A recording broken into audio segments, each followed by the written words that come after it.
के बाद इस समय की एक वड्डी खबर आ रही है, उसका रुख करते हैं। बिक्रम मजीठिया के नाल जुड़ी हुई वड्डी खबर है। बिक्रम मजीठिया की गिरफ्तारी के उत्ते 3 दिन की रोक लगा दी गई है।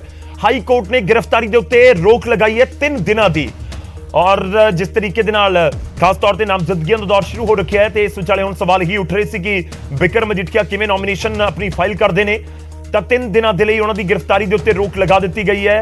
बिक्रम मजीठिया की गिरफ्तारी के उत्ते रोक लगाई गई है। एक दिन पहला बिक्रम मजीठिया की अगाऊ जमानत वाली अर्जी हाई कोर्ट ने रद्द कर दी सी।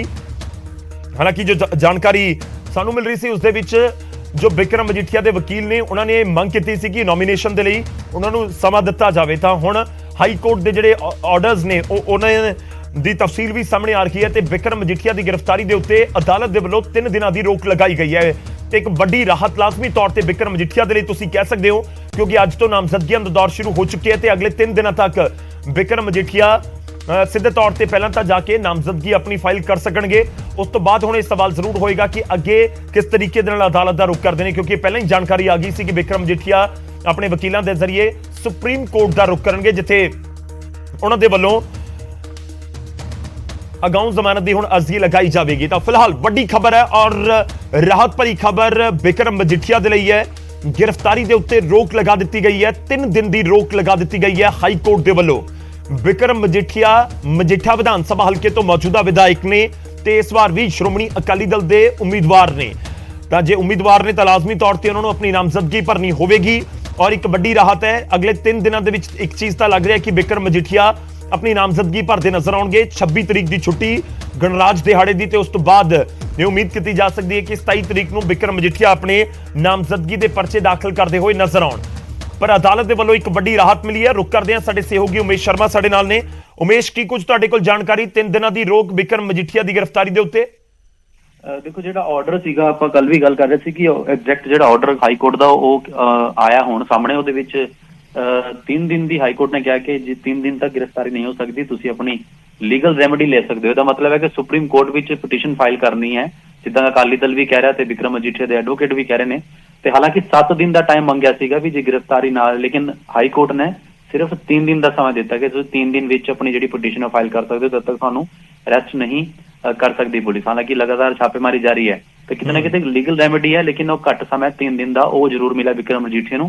और वही 3 दिनों विच सुप्रीम कोर्ट का रुख करना पैना, उत्थे अपनी जिहड़ी पिटीशन है फाइल करनी पैनी है जी। ठीक है, मतलब 3 दिनों के सुप्रीम कोर्ट जाना होगा। दूजा 3 दिनों के लिए गिरफ्तारी ते रोक है, मतलब वो अपनी नॉमिनेशन तो करते हुए नजर आ सकते हैं। एक ये भी पॉइंट जानना चाहांगे, 3 दिनों की जिहड़ी रोक है वो अज तो शुरू हुई? जी बिल्कुल, ऑर्डर आने तो बाद 3 दिन का जो रोक है वो शुरू होएगा। और नॉमिनेशन जिथे तक फाइल करनी है नहीं करनी, बिक्रम मजीठिया का एक अपना कह लो एक उन्होंने राइट है, या किदा वो देखते हैं 3 दिन कितना कितने यूटिलाइज करते हैं, क्योंकि वकीलों को तैयारी करनी पैनी है, सुप्रीम कोर्ट विच फाइलिंग करनी होएगी, मैंशनिंग करनी होंदी है, तो समय लगता। इस करके 7 दिन मंगे थे, लेकिन 7 दिन की बजाय 3 दिन का समय मिला है। 3 दिन तक गिरफ्तारी से रोक है, कोर्ट ने साफ करता है। ठीक है, शुक्रिया, धन्यवाद साडे नाल जुड़न दे लई। इस पूरी गलबात लई वड्डी खबर दे उत्ते लगातार असीं बने हुए हां। बिक्रम मजीठिया की गिरफ्तारी दे उत्ते रोक लगा दी गई है अदालत दे वल्लों और 3 दिनों के लिए गिरफ्तारी की रोक है। अर्शदीप कलेर इस समय साडे नाल जुड़ रहे हैं, श्रोमणी अकाली दल के सीनियर लीडर ने और एडवोकेट भी ने। कलेर साहब, स्वागत है। की कुछ अदालत ने राहत बिक्रम मजीठिया नूं दित्ती है? गौरव जी, मैं सवेरे भी थोड़े चैनल से कहा सी कि जेड़ा ये सियासी पर्चा है ਇਹਦੇ ਮੈਰਿਟਸ ਤੇ ਤਾਂ ਹਾਈ ਕੋਰਟ ਨੇ ਪਹਿਲਾਂ ਹੀ ਗ੍ਰਿਫਤਾਰੀ ਤੇ ਰੋਕ ਲਾਤੀ ਸੀ। ਸਭ ਨੂੰ ਪਤਾ ਹੈ ਕਿ ਸਿਆਸੀ ਬਦਲਾਖੋਰੀ ਦੇ ਤਹਿਤ ਦਿੱਤਾ ਗਿਆ, ਰਾਤ ਦੇ ਹਨੇਰਿਆਂ 'ਚ ਦੱਸ ਦਿੱਤੇ ਡੀਜੀਪੀ ਨੇ। ਪਰ ਹੁਣ ਕੀ ਸੀਗਾ ਕਿ ਬੇਲ ਦੇ ਦੌਰਾਨ ਇੱਕ ਟੈਕਨੀਕਲ ਇਸ਼ੂ ਅਰਾਈਜ਼ ਹੋ ਗਿਆ। ਸੈਕਸ਼ਨ 37 ਤੇ ਜਿਹੜੀ ਸੁਪਰੀਮ ਕੋਰਟ ਦੀ ਲੇਟੈਸਟ ਜਜਮੈਂਟ ਆ ਗਈ ਸੀ, ਜਿਹੜੀ ਕਹਿੰਦੀ ਹੈ ਕਿ ਐਂਟੀਸਪੇਟਰੀ ਬੇਲ ਐਨਡੀਪੀਐਸ ਐਕਟ 'ਚ ਨਾ ਦਿੱਤੀ ਜਾਵੇ। ਸੋ ਹੁਣ ਇਹ ਇਸ਼ੂ ਸੁਪਰੀਮ ਕੋਰਟ ਜਾ ਕੇ ਡਿਸਾਈਡ ਹੋਣਾ। ਸੋ ਇਸੇ ਗੱਲ ਕਰਕੇ ਹਾਈ ਕੋਰਟ ਨੇ ਸਾਡੀ ਪਲੀ ਨੂੰ ਅਸੀਂ ਕਿਹਾ ਸੀ ਕਿ ਠੀਕ ਹੈ, ਅਸੀਂ ਸੁਪਰੀਮ ਕੋਰਟ ਚਲੇ ਜਾਂਦੇ ਹਾਂ, ਤੁਸੀਂ ਸਾਨੂੰ ਸਮਾਂ ਦੇ ਦਿਓ। ਸੋ ਬਿਨਾਂ ਹਾਈ ਕੋਰਟ ਦੇ ਆਰਡਰਾਂ ਦੀ ਵੇਟ ਕੀਤੇ ਹੋਏ ਇਹ ਪੰਜਾਬ ਪੁਲਿਸ ਜਿਹੜੀ ਸਿਆਸੀ ਇਸ਼ਾਰਿਆਂ ਤੇ ਚੱਲ ਰਹੀ ਹੈ, ਸਿਆਸੀ ਬਦਲਾਖੋਰੀ ਤੇ ਚੱਲ ਰਹੀ ਹੈ, ਇਹਨਾਂ ਨੇ ਕੱਲ ਰਾਤ ਰੇਡ ਕੀਤੀ, ਅੱਜ ਸਵੇਰੇ ਰੇਡ ਕੀਤੀ। ਹੁਣ ਮੈਨੂੰ ਇੱਕ ਗੱਲ ਦੱਸੋ ਕਿ ਕੀ ਜਿਹੜੇ ਪੁਲਿਸ ਅਫਸਰਾਂ ਨੇ ਕਿਹਦੇ ਕਹਿਣ ਤੇ ਰੇਡ ਕੀਤੀ, ਕੀ ਹੁਣ ਇਹਦੇ ਤੇ ਡੀਜੀਪੀ ਸਪਸ਼ਟੀਕਰਨ ਦੇਣਗੇ? ਹਾਈ ਕੋਰਟ ਹਲੇ ਅੰਡਰ ਕੰਸੀਡਰੇਸ਼ਨ ਸੀ ਮੈਟਰ ਦੇ, ਹਾਈ ਕੋਰਟ ਦਾ ਆਰਡਰ ਆਉਣਾ ਸੀ ਤੇ ਐਡੇ ਤੇਜ਼ ਹੋਏ ਸੀ, ਇਹ ਰੇਡਾਂ ਕਰਨ ਲੱਗੇ। ਹੁਣ ਡੀਜੀਪੀ ਸਾਹਿਬ ਸਾਹਮਣੇ ਆਉਣ ਵੀ ਇਹ ਕੰਟੈਂਪਟ ਆਫ ਕੋਰਟ ਲਈ ਕੌਣ ਜ਼ਿੰਮੇਵਾਰ ਹੈ। ਔਰ ਇਹ ਹੁਣ ਹਾਈ ਕੋਰਟ ਦੇ ਆਰਡਰ ਤੋਂ ਬਾਅਦ ਇੱਕ ਗੱਲ ਸਪਸ਼ਟ ਹੋ ਗਈ ਹੈ ਕਿ ਇਹ ਜਿਹੜਾ ਕੇਸ ਹੈ ਇਹ ਮੈਰਿਟਸ ਦੇ ਉੱਤੇ ਤਾਂ ਬਹੁਤ ਸਟਰੋਂਗ ਹੈ। ਇਹ ਸਿਆਸੀ ਬਦਲਾਖੋਰੀ ਸਾਰੀਆਂ ਕੋਰਟਾਂ ਨੂੰ ਦਿਖਦੀ ਹੈ। ਇੱਕ ਟੈਕਨੀਕਲ ਇਸ਼ੂ ਕਰਕੇ ਜੇ ਸਾਨੂੰ ਸੁਪਰੀਮ ਕੋਰਟ ਜਾਣਾ ਪੈ ਰਿਹਾ ਹੈ, ਉਹਦਾ ਜੇ ਸਰਕਾਰ ਸਿਆਸੀ ਲਾਹਾ ਲੈਣ ਦੀ ਕੋਸ਼ਿਸ਼ ਕਰ ਰਹੀ ਹੈ, ਇੱਕ ਵਾਰੀ ਫੇਰ ਸਰਕਾਰ ਦੇ ਮੂੰਹ ਤੇ ਹੁਣ ਕਰਾਰੀ ਚਪੇੜ ਵੱਜੀ ਹੈ। ਮੈਂ ਤਾਂ ਕਹਿੰਦਾ ਗ੍ਰਹਿ ਮੰਤਰੀ ਤੇ ਡੀਜੀਪੀ ਪ੍ਰੈਸ ਕਾਨਫਰੰਸ ਕਰਕੇ ਦੱਸਣ ਕਿ ਕੰਟੈਂਪਟ ਆਫ ਕੋਰਟ ਲਈ ਹੁਣ ਜ਼ਿੰਮੇਵਾਰ ਕੌਣ ਹੈ। ਤੁਸੀਂ ਮਤਲਬ ਇਹ ਕਹਿ ਰਹੇ ਹੋ ਕਿ ਅਦਾਲਤ ਦੇ ਕੋਲ ਟੈਕਨੀਕਲ ਗਰਾਊਂਡ ਦੇ ਉੱਤੇ ਹੀ ਜਿਹੜੀ ਅਗਾਊਂ ਜ਼ਮਾਨਤ ਦੀ ਅਰਜ਼ੀ ਕੱਲ ਰੱਦ ਹੋਈ ਹੈ, ਹੁਣ ਅਗਲਾ ਤੁਹਾਡਾ ਸਟੈਪ ਕੀ ਹੋਏਗਾ? ਦੋ ਚੀਜ਼ਾਂ ਲੋਕ ਜਾਣਨੀਆਂ ਚਾਹੁੰਦੇ ਨੇ। ਇਨਫੈਕਟ ਸੁਪਰੀਮ ਕੋਰਟ ਵਾਲਾ ਅਕਾਲੀ ਦਲ ਜ਼ਿਕਰ ਕਰ ਹੀ ਚੁੱਕਿਆ ਹੈ। ਦੂਜਾ, ਨੋਮੀਨੇਸ਼ਨ ਨੂੰ ਲੈ ਕੇ ਕਿ ਅਗਲੇ 3 ਦਿਨਾਂ ਦੇ ਵਿੱਚ, ਇਹ 3 ਦਿਨਾਂ ਦਾ ਸਮਾਂ ਇੱਕ ਤਰੀਕੇ ਨਾਲ ਨੋਮੀਨੇਸ਼ਨ ਦੇ ਲਈ ਤੁਸੀਂ ਮੰਗਿਆ?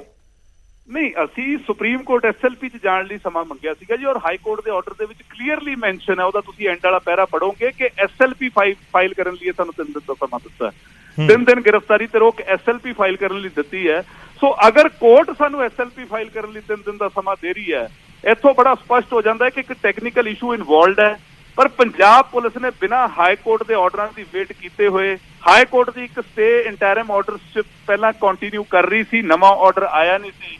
ਸੋ ਜਿਹੜੀ ਇਹਨਾਂ ਨੇ ਆ ਕੇ ਉੱਥੇ ਰੇਡ ਕੀਤੀ ਹੈ, ਹੁਣ ਮੇਰਾ ਤਾਂ ਬੜਾ ਸਪਸ਼ਟ ਸਵਾਲ ਹੈ ਜੀ ਕਿ ਕੰਟੈਂਪਟ ਆਫ ਕੋਰਟ ਦਾ ਜ਼ਿੰਮੇਵਾਰ ਕੌਣ ਹੈ? ਇਹ ਗੱਲ ਡੀਜੀਪੀ ਸਾਹਿਬ ਤੇ ਗ੍ਰਹਿ ਮੰਤਰੀ ਸਪਸ਼ਟ ਕਰਨ। ਅਤੇ ਫਰਦਰ ਸਟੈਪ ਜਾਣਨਾ ਚਾਹੁੰਦੇ ਨੇ, ਖਾਸ ਤੌਰ ਤੇ ਲੋਕ ਇਹ ਜਾਣਨਾ ਚਾਹੁੰਦੇ ਹੋਣਗੇ ਨੋਮੀਨੇਸ਼ਨ ਨੂੰ ਲੈ ਕੇ, ਕਿਉਂਕਿ ਲੋਕ ਤਾਂ ਪਹਿਲਾਂ ਉਮੀਦ ਕਰ ਰਹੇ ਸੀ ਕਿ ਅੰਮ੍ਰਿਤਸਰ ਈਸਟ ਤੋਂ ਵੀ ਜਾ ਕੇ ਨਵਜੋਤ ਸਿੰਘ ਸਿੱਧੂ ਇਲੈਕਸ਼ਨ ਦੇ ਵਿੱਚ ਉਤਰ ਸਕਦੇ ਨੇ। ਸਰ, ਬਿਕਰਮ ਮਜੀਠੀਆ ਸਾਹਿਬ ਨਵਜੋਤ ਸਿੰਘ ਸਿੱਧੂ ਦੇ ਖਿਲਾਫ ਜੀ ਪਾਰਟੀ ਦੇ ਹਰ ਇੱਕ ਹੁਕਮ ਨਾਲ ਬੰਨੇ ਹੋਏ ਨੇ। ਜਿੱਥੋਂ ਪਾਰਟੀ ਹੁਕਮ ਕਰੂਗੀ ਸਰਦਾਰ ਬਿਕਰਮ ਸਿੰਘ ਮਜੀਠੀਆ ਉੱਥੋਂ ਜਾ ਕੇ ਚੋਣ ਲੜਨਗੇ। ਸੋ ਇਹ ਪਾਰਟੀ ਨੇ ਫੈਸਲਾ ਲੈਣਾ ਹੈ ਕਿ ਸਰਦਾਰ ਬਿਕਰਮ ਸਿੰਘ ਮਜੀਠੇ ਤੋਂ ਉਹ ਕੈਂਡੀਡੇਟ ਨੇ। ਜੇ ਕਿਤੋਂ ਹੋਰ ਵੀ ਪਾਰਟੀ ਕਹੂਗੀ ਉਹਨਾਂ ਨੂੰ ਚੋਣ ਲੜਨ ਲਈ, ਤਾਂ ਮਜੀਠੀਆ ਸਾਹਿਬ ਪਾਰਟੀ ਦਾ ਹੁਕਮ ਮੰਨਦੇ ਹੋਏ ਜਿੱਥੇ ਪਾਰਟੀ ਕਹੂ ਉੱਥੋਂ ਚੋਣ ਲੜਨਗੇ ਜਾ। ਚਲੋ ਸ਼ੁਕਰੀਆ ਕਲੇਟ ਸਾਹਿਬ, ਧੰਨਵਾਦ ਸਾਡੇ ਨਾਲ ਜੁੜਨ ਦੇ ਲਈ, ਇਸ ਪੂਰੀ ਗੱਲਬਾਤ ਲਈ। ਗ੍ਰਿਫਤਾਰੀ ਦੇ ਉੱਤੇ ਰੋਕ ਲਗਾਈ ਗਈ ਹੈ, ਇੱਕ ਰਾਹਤ ਭਰੀ ਖਬਰ ਜ਼ਰੂਰ ਹੈ, ਪਰ ਦੂਜੇ ਪਾਸੇ ਜੋ ਅਕਾਲੀ ਦਲ ਦੇ ਵੱਲੋਂ ਜ਼ਿਕਰ ਕੀਤਾ ਜਾ ਰਿਹਾ ਹੈ, ਉਹਨਾਂ ਦਾ ਤਰਕ ਹੈ ਕਿ ਜਿਹੜੀ ਅਗਾਊਂ ਜ਼ਮਾਨਤ ਦੀ ਅਰਜ਼ੀ ਰੱਦ ਹੋਈ ਹੈ ਉਹ ਟੈਕਨੀਕਲ ਗਰਾਊਂਡ ਦੇ ਉੱਤੇ ਹੋ ਗਈ, ਕਿਉਂਕਿ ਐਨਡੀਪੀਐਸ ਐਕਟ ਦੇ ਤਹਿਤ ਜਿਸ ਦੇ ਖਿਲਾਫ ਪਰਚਾ ਹੋਵੇ ਉਸ ਨੂੰ ਐਂਟੀਸਿਪੇਟਰੀ ਬੇਲ ਨਹੀਂ ਦਿੱਤੀ ਜਾਂਦੀ ਐਜ਼ ਪਰ ਸੁਪਰੀਮ ਕੋਰਟ ਦੀਆਂ ਗਾਈਡਲਾਈਨਸ। ਤਾਂ ਹਾਈ ਕੋਰਟ ਦੇ ਵਿੱਚ ਉਸ ਦਾ ਹੀ ਜ਼ਿਕਰ ਹੋਇਆ, ਇਸ ਕਰਕੇ ਹਾਈ ਕੋਰਟ ਦੇ ਵੱਲੋਂ ਕਿਹਾ ਗਿਆ ਕਿ ਹੁਣ ਤੁਹਾਨੂੰ ਸੁਪਰੀਮ ਕੋਰਟ ਹੀ ਜਾਣਾ ਹੋਏਗਾ। ਤਾਂ ਹੁਣ ਸੁਪਰੀਮ ਕੋਰਟ ਤੋਂ ਅਕਾਲੀ ਦਲ ਦੇ ਨੁਮਾਇੰਦੇ ਕਹਿ ਰਹੇ ਨੇ ਕਿ ਸਾਨੂੰ ਉਮੀਦ ਹੈ ਕਿ ਉੱਥੋਂ ਤਾਂ ਸਾਨੂੰ ਬੇਲ ਮਿਲ ਜਾਣੀ ਹੈ, ਪਰ ਅਸੀਂ ਹਾਈ ਕੋਰਟ ਨੂੰ ਇਹ ਅਪੀਲ ਕੀਤੀ ਸੀ ਕਿ ਠੀਕ ਹੈ, ਟੈਕਨੀਕਲ ਗਰਾਊਂਡ ਜਿਹੜੇ ਹੈਗੇ ਨੇ ਉਸ ਦੇ ਆਧਾਰ ਦੇ ਉੱਤੇ ਸਾਨੂੰ ਫਿਲਹਾਲ ਅਗਾਊਂ ਜ਼ਮਾਨਤ ਹਾਈ ਕੋਰਟ ਨਹੀਂ ਦੇ ਸਕਦਾ, ਪਰ ਸਾਨੂੰ ਕੁਝ ਦਿਨ ਜ਼ਰੂਰ ਦੇਵੇ ਤਾਂ ਕਿ ਅਸੀਂ ਆਪਣਾ ਪੂਰਾ ਕੇਸ ਤਿਆਰ ਕਰਕੇ ਸੁਪਰੀਮ ਕੋਰਟ ਦਾ ਰੁਖ ਕਰ ਸਕੀਏ।